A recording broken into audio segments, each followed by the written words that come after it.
आज का हमारा टॉपिक वैदिक एवं महाजनपद काल का था। तो पाठ 3, तो चलिए पढ़ते हैं। करे आर्य शब्द इंगित करता है तो निर्जाति समूहों को करे निम्नलिखित में से किसने आर्य के आदि देश अक्रेमेटिक प्रदेश के बारे में लिखा था? तो बाल गंगाधर तिलक ने। कह रहा कि आर्य को एक जाति कहने वाला पहला यूरोपियन कौन था? मैक्स मूलर था। सी आर्य शब्द भारत आए थे तो 1500 से 1000 ईसा पूर्व में। आर्य लोग भारत में कहाँ से आए थे? मध्य एशिया से। आर्य भारत में किस रूप में आए थे? अतः आक्रमणकारी में आए थे। निम्नलिखित में से कौन? आर्य भारत में किस रूप में आए थे? तो आए थे आक्रमणकारी रूप में। निम्नलिखित में से कौन सा अभिलेख ईरान से भारत में आर्य के आने की सूचना देता है? तो बोंग जो कोई देता है। आर्यन जनजातियों की प्राचीनतम बस्ती कहाँ थी? संपत्ति सिंधु में। निम्नलिखित में से कौन सा इंडो आर्यन का निवास स्थल है? तो मध्य एशिया, दक्षिण रूस। कह रहा है कि क्लासिकीय संस्कृति में आर्य शब्द का अर्थ होता है एक उत्तम व्यक्ति। कह रहे सुमेलित की यानी आर्यों का निवास स्थल होता है, तो इसका ये हो जाएगा। ठीक है। तो तिरंग वैदिक काल में हिमालय पर्वत को कहा जाता है तो मोजवत कहा जाता है। आर्य गायत्री मंत्र की रचना किसने की थी?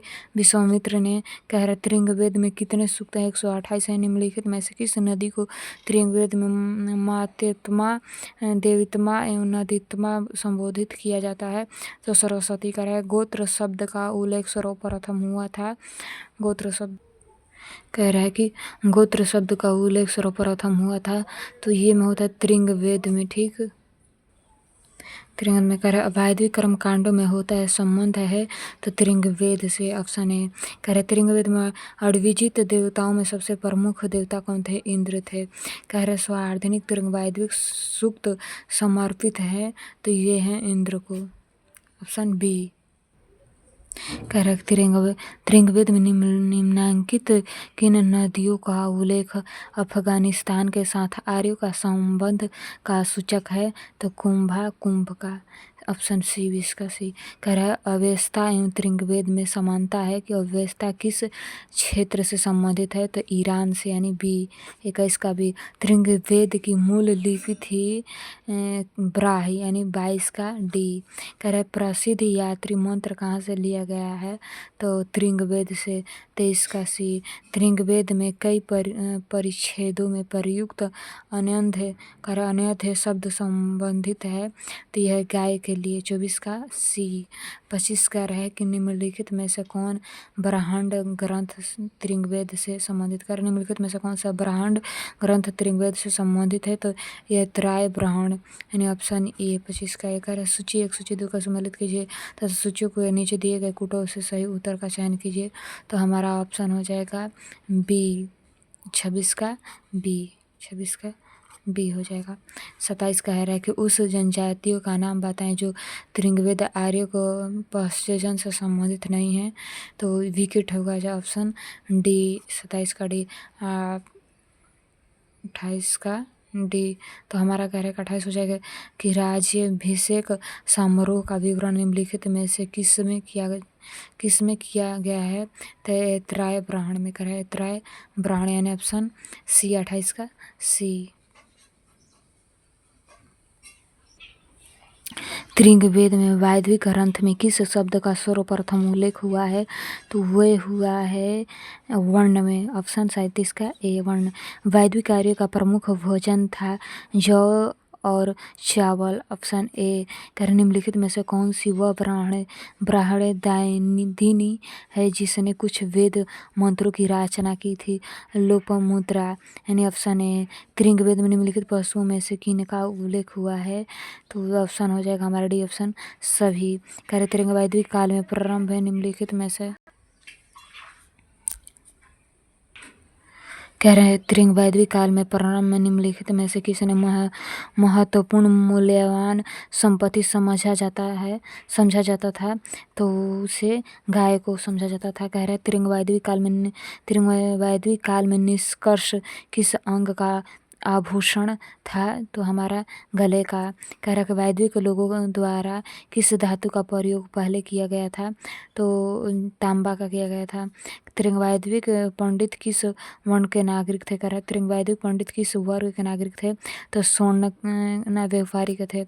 कह रहा दिए गए कथनों पर विचार कीजिए, तो इसमें से हमारा हो जाएगा पहला, दूसरा और तीसरा, तीनों बी हो जाएगा। पूर्ण वैदिक कार्य। कह रहा है पूर्ण वैदिक कार्यों का धर्म प्रमुखता था, तो हमारा ऑप्शन सी हो जाएगा। प्राकृतिक पूजा और आज्ञा का 46 का। कह रहा है कि त्रिंग वैदिक काल में जनता निम्न में से मुख्यतः किसमें विश्वास करती थी? तो बलि एवं कर्मकांड पर। सी डी त्रिंग वैदिक धर्म था, तो वो था कि बहुदेववादी था।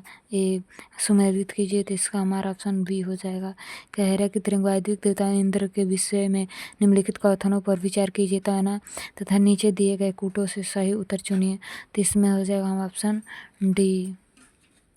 ऑप्शन डी हो जाएगा। कह रहा है कि उत्तर वैदिक संस्कृति काल किसे माना जाता है? तो 1000 ईसा पूर्व से 600 ईसा पूर्व तक।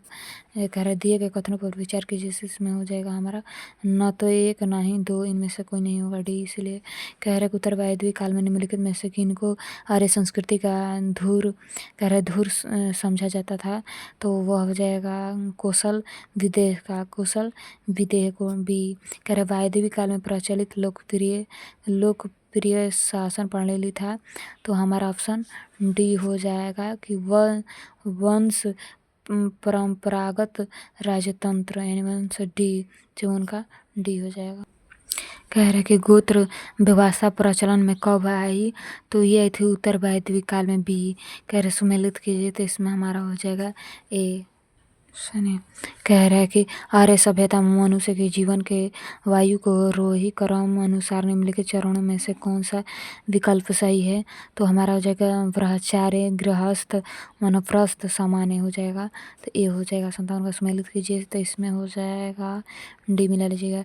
कह रहे निम्नलिखित में से कौन एक विवाह प्रकार है? निम्नलिखित में से कौन एक विवाह का प्रकार नहीं है? तो हमारा हो जाएगा केवल 4 नहीं होगा, यानी दुर्गम नहीं होगा। निम्नलिखित में से कौन सुमेलित नहीं है? कह रहे निम्नलिखित में से कौन एक सुमेलित नहीं है?